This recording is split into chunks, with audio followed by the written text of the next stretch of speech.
क्या लगता है कि यात्रा की जरूरत इसलिए पड़ रही है, भारत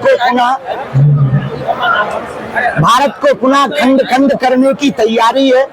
भारत में लगातार विदेशी ताकतें सक्रिय हैं। सनातनी परंपरा पर लगातार उंगली उठाई जा रही है।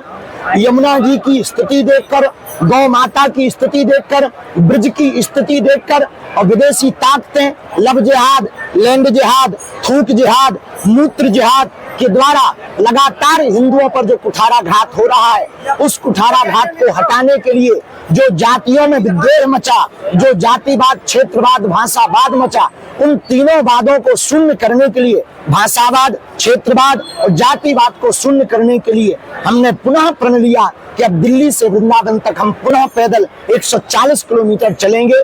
इस कात्यायनी माता मंदिर से चलकर श्री धाम वृंदावन आएंगे, बांके बिहारी के दर्शन करके यमुना महारानी के क्षेत्र में पद यात्रा को विराम देंगे। सनातन की सरकार है, सनातन की मांग करी जा रही है जी। सनातन की सरकार है और आप हिंदू राष्ट्र की मांग कर रहे हैं तो हिंदू राष्ट्र की मांग हमें कागज पे नहीं चाहिए, लोगों के दिलों में चाहिए।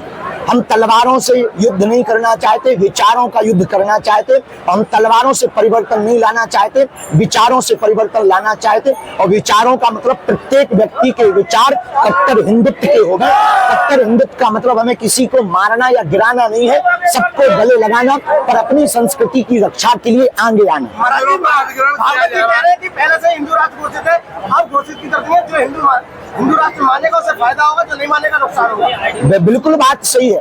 भारत हिंदू राष्ट्र ही है, जहां बहुसंख्यक हिंदू हो वह हिंदू राष्ट्र ही है। लेकिन जो नहीं स्वीकार कर पा रहे हैं, उनको हिंदू राष्ट्र की विचारधारा को स्थापित करने के लिए यह पद यात्रा।